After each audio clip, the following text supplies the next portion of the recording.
Spencer Schwellenbach is solid in his debut, but as it has a lot this season, the Atlanta Braves offense let him down. We'll discuss his outing and the offense's lack of performance on today's episode of Locked On Braves. So let's get into it.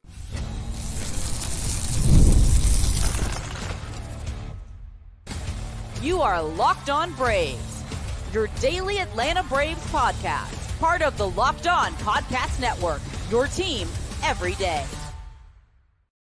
Hey, and welcome back to Locked On Braves, part of Locked On Sports Atlanta, where we cover your favorite Atlanta sports teams each and every day. I am your host, Jake Mastriani. You can follow me on social media at Shortstop Ball. Check out the podcast there at LockedOn_Braves. Get ready to submit your questions for our mailbag episode this week, which I plan to record late on Thursday night. If you haven't already, make sure you subscribe on YouTube. If you're new to the channel, hit that thumbs up button as well to help us support us here at Locked On Braves. If you're listening on the audio version, make sure you leave me a 5-star review. I do appreciate all of that and all the support that you give me here at Locked On Braves. If you're an everydayer, let me know down in the comments section below. I love hearing those shout outs in the YouTube comments or some of those that hit me up on social media as well to let me know you are an everydayer. It really does make everything we do here worth it when I know that you are enjoying this podcast. And let me know, how can I make this podcast better for you?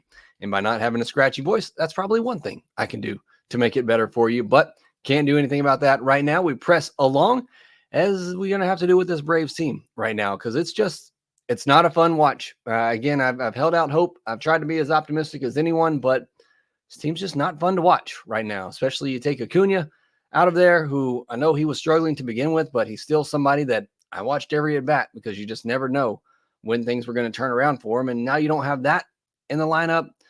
And it's just not a fun team to watch. But it was fun to watch Spencer Schwellenbach on Wednesday make his debut. We'll get into all of that and the lack of performance from the offense. We'll take a trip around the league as we typically do this time of week to see what's going on with other teams out there that hopefully are having more fun watching their teams at the moment. And then we'll get into Thursday's preview, where it's Ray Kerr on the mound trying to help the Braves earn a split at home against the Nationals. So we'll get into all that on today's podcast. This episode is brought to you by SupplyHouse. SupplyHouse.com is the reliable way to get parts fast. Shop for your next plumbing, HVAC, or electrical job and get fast shipping from coast to coast at SupplyHouse.com. I mentioned it was not a great game on Wednesday for the Atlanta Braves, losing to the Nationals 7-2, but we did get to see the debut of Spencer Schwellenbach, and I was impressed with what I saw for a kid who's 23, about to turn 24, so it's not like he's super young as some of these other prospects the Braves have called on recently, but he just hasn't had a lot of experience. He was a reliever in college. He had Tommy John surgery after getting drafted, so didn't pitch the year after he got drafted in 21, didn't pitch in 22, and limited innings last year, 65 innings last year. He's already almost at that this season, so I'm skeptical of how many innings he'll actually throw this season. Will he get 100? Will he get 120? That's what we'll have to wait and find out. But I was really impressed with what I saw. And I talked about it yesterday. I mean, this is a guy that when I watched him in the offseason and went back and watched some of his starts, I was blown away by what I was seeing. I thought he really was that good. And he held his own in his first big league outing. 5 innings, 5 hits, a walk, 3 earned, 5 strikeouts, 88 pitches, 60 strikes. And that's something you want to see for a guy who in the minor leagues was very good at controlling the strike zone and throwing strikes. And you never know how that's going to translate. Does a kid get up to the big leagues and all of a sudden he's starting to nibble too much and he's walking a ton of batters and he's not trusting his stuff? I didn't really see that from Spencer Schwellenbach. He still continued to throw a lot of strikes, and I thought that was very good on him. He did give up 3 doubles and a home run. Of his 5 hits, 4 of them were extra bases, but he pitched around some traffic throughout. He had some base runners in the game and was able to pitch around that. I thought that was very encouraging. 5 ground outs to 3 fly outs as well. 7 hard hits allowed. So, some hard contact in there, but still just an 87.5 mile per hour average exit velocity against, which tells you there was a lot of weak contact mixed in there as well. 11 whiffs, 15 called strikes. He had a CSW percentage of 30. That is good. That's what I look at for pretty much any starter. When I'm looking at those called strike plus whiff numbers, did you get to 30%? That's typically kind of threshing floor for me of where I consider it, a good outing. 4 whiffs on 8 swings against that curveball. I thought that was his best secondary pitch.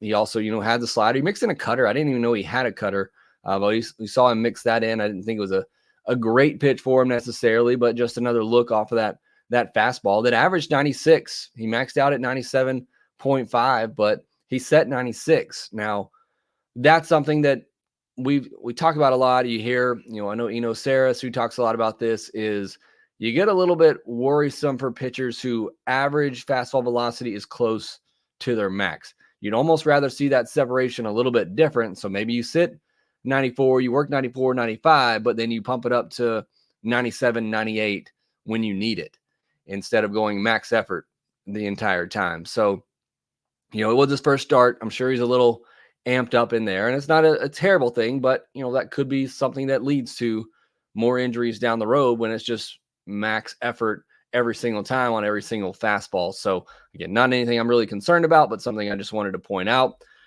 And again, for a debut, for a guy who's had 2 starts at Double-A, I thought this was really good. And normally when you have your fifth starter for now for Spencer Schwellenbach, go out and pitch 5 innings and give up 3 earned runs, all of them coming on a 3-run homer that he gave up in the 5th inning, which is also big. He gave up that 3-run homer after he hit somebody. Pretty scary hit as well. And then he was able to settle down after that and get through the 5th. I thought that was huge as well. But again, normally when a 5th starter gives up 3 earned over 5 innings, I'm going to take that. Generally, with this offense, I'm going to say that's going to lead to a lot of wins. So for his debut, to be able to get through 5 innings, allow just the 3 runs. And again, they all came on 1 inning and 1 big hit and a mistake he made to Lane Thomas, who was having a great night. Braves, unfortunately, saw Lane Thomas come back at the absolute worst time for them. I thought it was a very solid outing and probably enough to show that he deserves another chance. And we'll see if that happens. They do have an off day coming up on Mondays, so they could skip the 5th spot in the rotation. They could also push everyone back a day, which they seem to like to do, which they're doing again with Reynaldo López. We'll talk more about that later. If that does happen, we could see him pitch in Boston in his next start. So again, very encouraging from what I saw from Spencer Schwellenbach, making that jump from Double-A to the big leagues after just 2 Double-A starts. You saw the stuff was very good, and he's able to prove to himself, I think, which is a key thing for a young pitcher coming up making his debut, that he can have success. Now, the offensive side of things, 13 strikeouts for this Braves offense, 10 of them by the starter, Mackenzie Gore, who has very good strikeout stuff. I talked about it, but 10 strikeouts, 5 1/3 innings from Mackenzie Gore. I mentioned this the other day. They're 22nd in strikeout percentage since April 20th, which is kind of the mark that I go back to when I believe this Braves offense really started to slide. And it's really getting tough to watch again. And I'm going to watch this team for one reason. I talk about them every day, so I kind of have to, but I want to, because I still do believe that they're going to come out of this, but it's no longer a short sample size. It's a month and a half now of this just futility on offense. And you had a leadoff double from Ozzie to begin the game, and then 3 straight strikeouts from your 2, 3, and 4 hitters. It just can't happen. And there's just no confidence in them to come from behind right now. And that's not what you're used to with this team. They fall behind 2, 3 runs early. That's nothing, even late. It's the backbreaker in this one was the check swing by Jacob Young that drove in 2 runs that took it from a 3-1 game to a 5-1 game. And at that point, you just said it's over. There's no way the Braves are going to score 6 runs in this game. And in fact, they're 0-13 in May when the other team scores 3 or more runs. Saw that come from Steven B_outliers on social media, X, whatever you want to call it. A good follow there. You give up more than 3 runs right now. You're not confident that this offense is going to be able to come back and win you a ball game. There's already been 18. This was another game where they didn't homer. It was the 18th time that's happened this year. There were 18 games all of last year where they didn't hit a home run. And you take that away from this team. You take that away from any team, and it's going to make things a lot more difficult. We're going to talk about in the second segment how the Braves are struggling to a large degree offensively, but offense around the league is down, just in general. So we'll talk about more of that in the second segment, but already 18 games this year that they have not hit a home run. And then this tweet coming from David O'Brien, he says the Braves have hit 223 while averaging 3.3 runs and 9.2 strikeouts over their past 29 games, including 16 losses. Over the past 30 days, they have MLB's third fewest runs, 90 runs in 26 games, and third lowest on-base percentage at 290, and seventh lowest OPS. And I know I've talked about it a lot on here before. And again, I keep going back to kind of that April 20th date is the mark for me. Since then, it's a bottom 5 offense. It is what it is at this point. And again, we discussed this on the postcast. I'm still hopeful. I still believe that the track record of these guys is going to turn things around, but it's now to a point where I can't just take a two game sample size, or they have a breakout game and they score 6-7 runs, they get double-digit hits. I can't just have that happen and all of a sudden say this offense is back. I need to see it consistently for weeks at a time. And we're not to that point yet. And it's happened for so long now that, again, it's going to take more than just a couple of games for me to believe that they've snapped out of it. You're going to have to see week-long stretches of good at-bats. And again, I've seen glimpses here or there, and I've tried to speak it into existence on this podcast, but I'm going to need to see week-long stretches of this team consistently putting up good at-bats. And look, the Nats are a scrappy team. They can pitch. I talked about that coming in. 35 hits in 3 games. And what's the one thing that you notice about that Nats team compared to this Braves team? Nats put the ball in play. Talked about the check swing from Jacob Young. That was a backbreaker, because it just drove in 2 runs. And yeah, maybe it was an accident, but he put the ball in play. And you're just not seeing that from Braves hitters right now. The approaches are terrible. They're not making enough contact. They're, for the most part, still swinging at pitches in the zone. They're just not hitting them. So it's completely frustrating. I get it. I usually try to bring some optimism to you on the podcast here, but I'm at the point now, they're going to have to prove it to me again. And I still want to believe, because I've seen them do it, over years, long stretches, but I'm going to need to see some proof going forward over long stretches for me to think that this offense is breaking out, because it's just been too long now.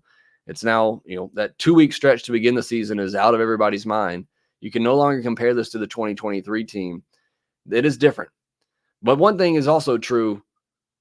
Offense is different. Offense is down largely around the league. That's not the good adjective to use there, but I couldn't come up with a better one right now.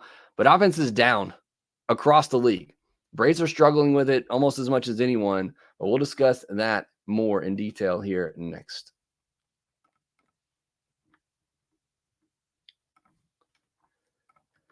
Get supplies from the site that's made for the skilled trade, SupplyHouse.com. SupplyHouse.com is the reliable way to order plumbing, HVAC, and electrical parts online. Their easy-to-use website is packed with helpful resources and the latest product info to help you get the job done right.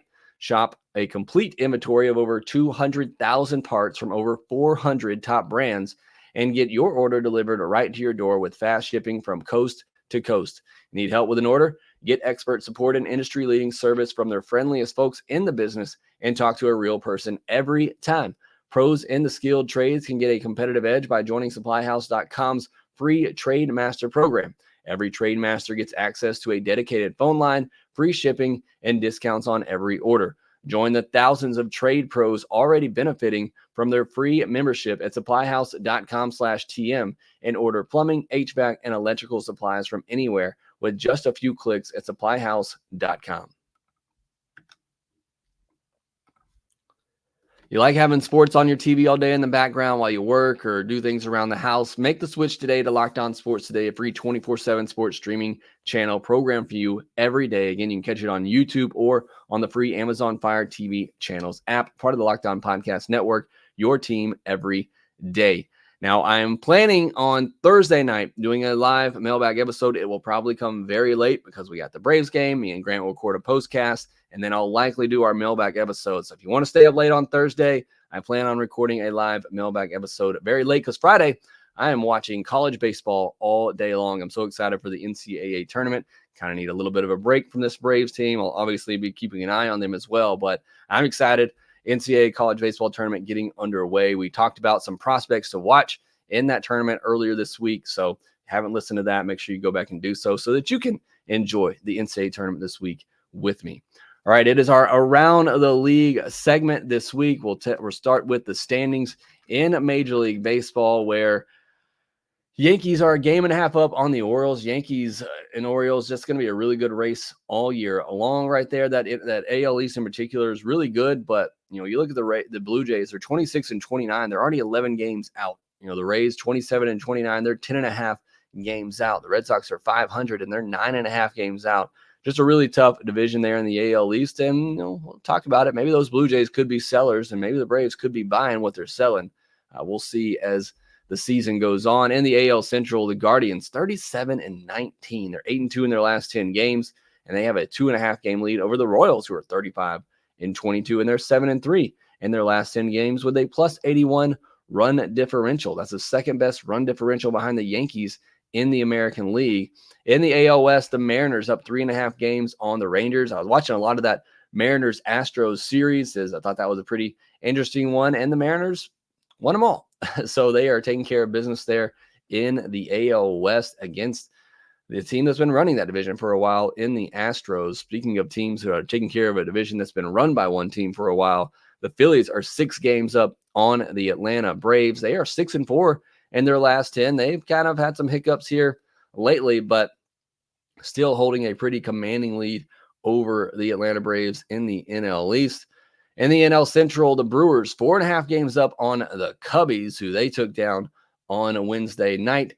The Brewers are just good at this point. I mean, they trade Josh Hader, they trade Corbin Burns, although the Hader thing didn't necessarily work out great for them that year, but they just continue to win and find ways to get it done. And I like that Milwaukee Brewers team.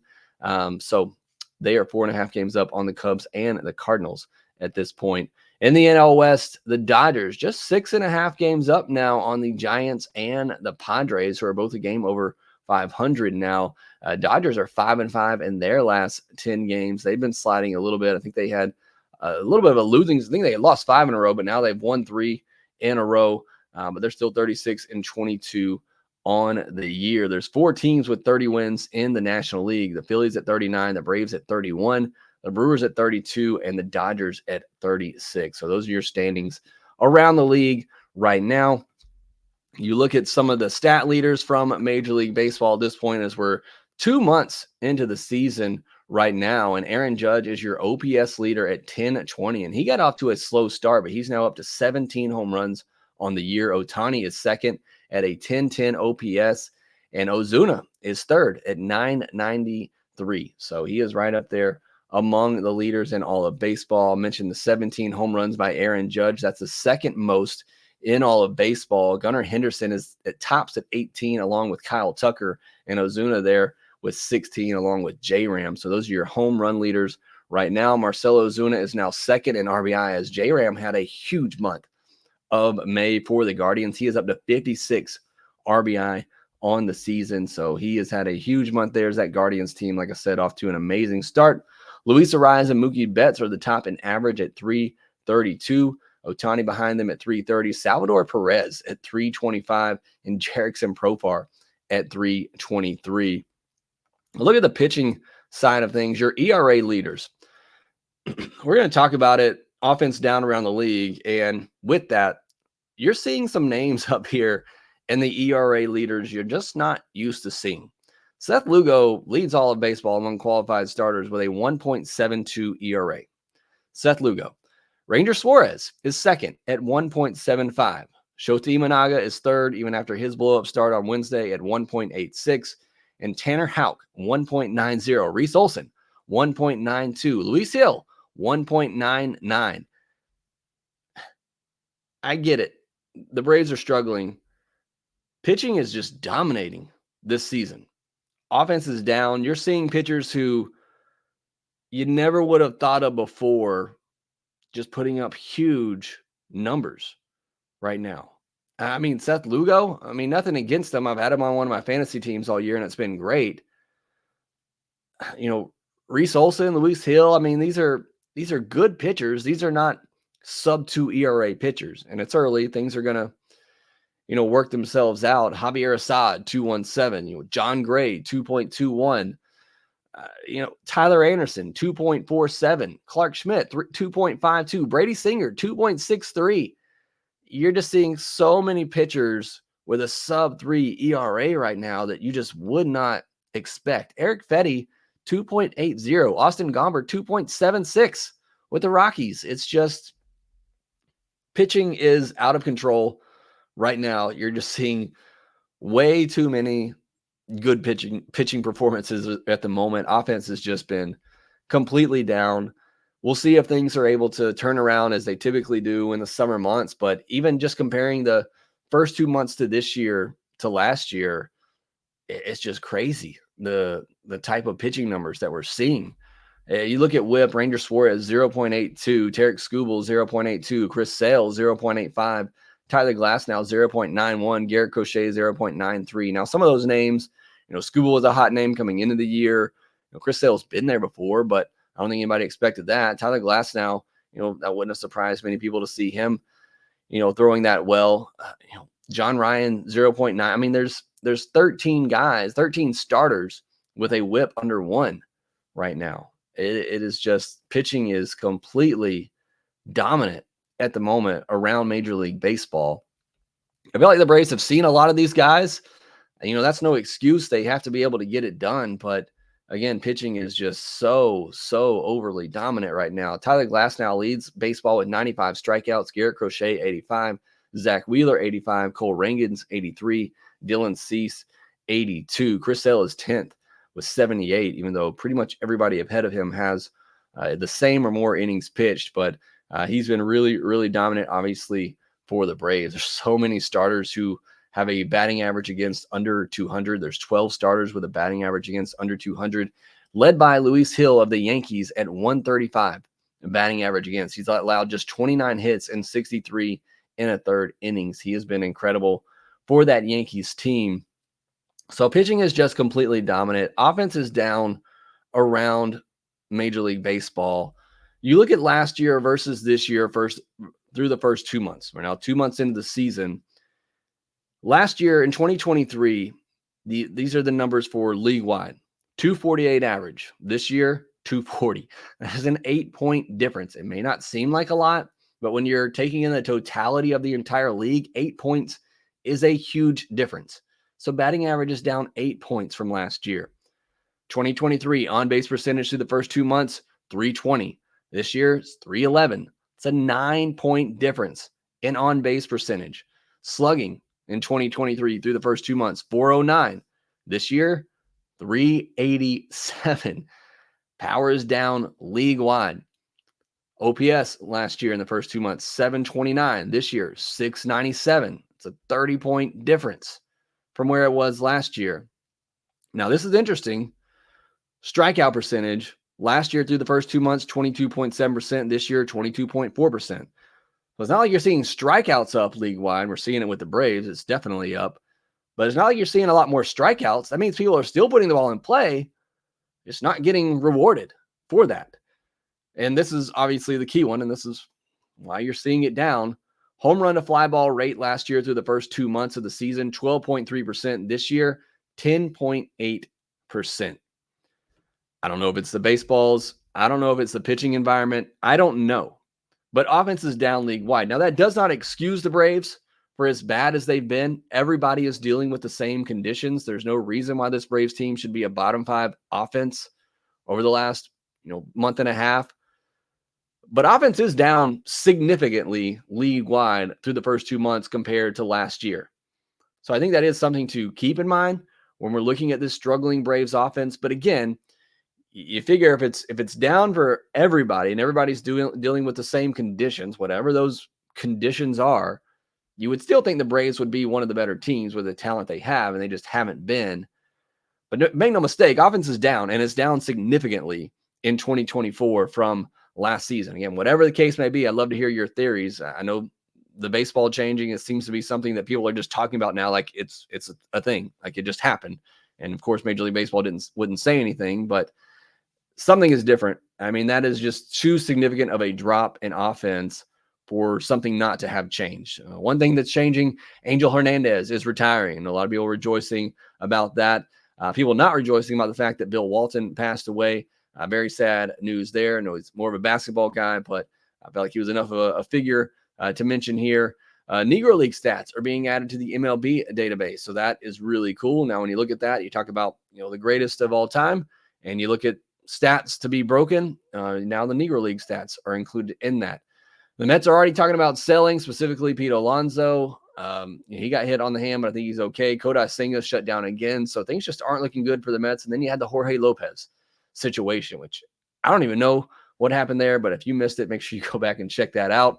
The Angels potentially looking to sell. A lot of people talking about Taylor Ward maybe being a fit for the Braves, and the Jays could be sailors. A lot of people looking at perhaps Bo Bichette maybe being a fit for the Braves. We'll get more into trade discussions starting next week. We'll do a trade segment every week, so looking forward to that. Next, we'll turn our attention to Thursday's game, where the Braves are just trying to earn a split with the Washington Nationals at home, and they're sending Ray Kerr to the mound. That's right, not Reynaldo López. It is Ray Kerr. We'll discuss that and also the injury news on AJ Minter. We'll get into that here next. It's a winner take all time in the NBA and NHL, and FanDuel's giving you a shot to bring home a big win of your own. Right now, new customers get $150 in bonus bets with any winning $5 bet. That's $150 to use on spreads, money lines, player props, and more. And sorry, I was just checking out the FanDuel lines here today. You got the Florida Panthers, a minus 1.5 favorite over the New York Rangers, and the Dallas Stars, a 1.5 favorite over the Edmonton Oilers. So all that action happening in the NHL and NBA. You got a game 5 coming up between the Mavs and the Timberwolves. The Timberwolves, a 4.5 favorite at home over the Dallas Mavericks. You can see all that over on FanDuel.com/lockedon. That's FanDuel.com/lockedon. Also visit FanDuel.com/playsafe for tools and resources to help you stay in control of the way you play. FanDuel, America's #1 sportsbook.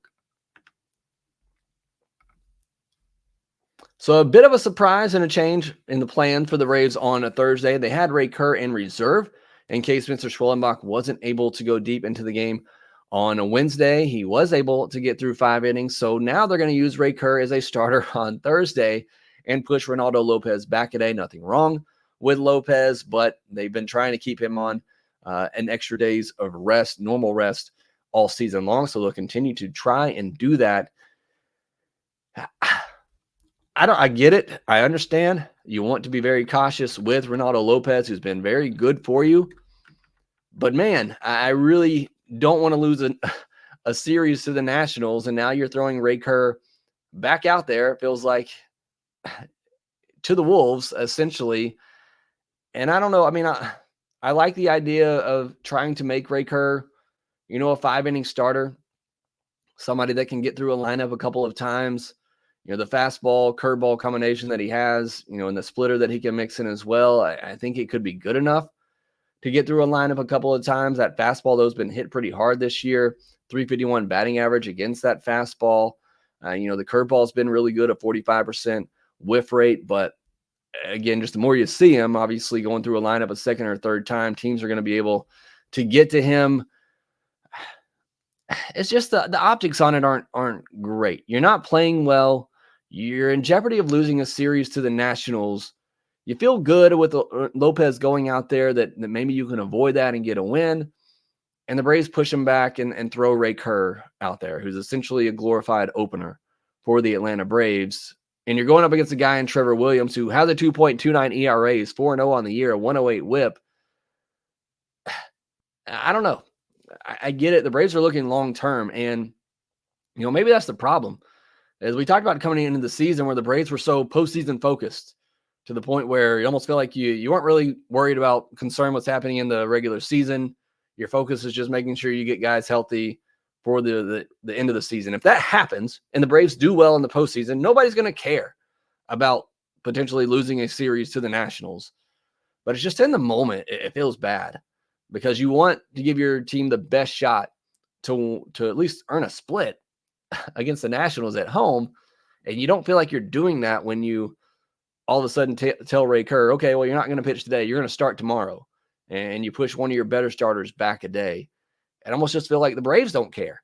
And I know that's not the case. I'm not saying that. The Braves want to win every single game. But when you're that future focused, it kind of hurts in the moment. Like you're not giving yourself the best opportunity to win each game. Hopefully it doesn't matter. Hopefully Ray Kerr has a good outing, can give the Braves 4-5 innings, and then hopefully the offense can somehow get going against Trevor Williams, who I mentioned he's been very good this year, and even his expected numbers are really good. A 3.19 xERA at 2.29 expected batting average, at 3.70, a 3.67 expected slug. I mean, these are all really good numbers. He doesn't strike out a lot, but he's missing a lot of barrels. He doesn't walk many, and he gets plenty of ground balls. His fastball average is 89.1 miles an hour, but batters are hitting 200 against it this year compared to 283 last year. And a big reason for that is because he's throwing a sweeper a lot more this year. Batters are hitting just 136 against that sweeper with a 48.1% whiff rate. He'll mix in a changeup, slider, and sinker. The changeup he primarily throws to lefties, but it's that sweeper you need to keep an eye on in Thursday's game. See if the Braves hitters can lay off of that, because that's the pitch that's been a real difference for him. The Braves can sit on that, upper 90s fastball and make some good contact on it. That's asking for a lot this year, it seems like, with Braves against fastballs, but that's the key against Trevor Williams. Some unfortunate news for the Braves. They're putting A.J. Minter on the 15-day injured list with hip inflammation. Jimmy Herget's been recalled. Some more bad news. Owen Murphy is set to have, or I think already did have, Tommy John surgery, so it's going to be another year and a half for Owen Murphy. So he was having a breakout season similar to J.R. Ritchie last year, and now he's going to be shut down for a while. Braves signed Ramon Laureano to a minor league deal, and that's some more depth there for the Braves in the outfield. All right, that will do it for this episode of Locked On Braves. Make sure that you rate, review, and subscribe to the Locked On Braves podcast wherever you get your podcast, and we'll talk to you next time.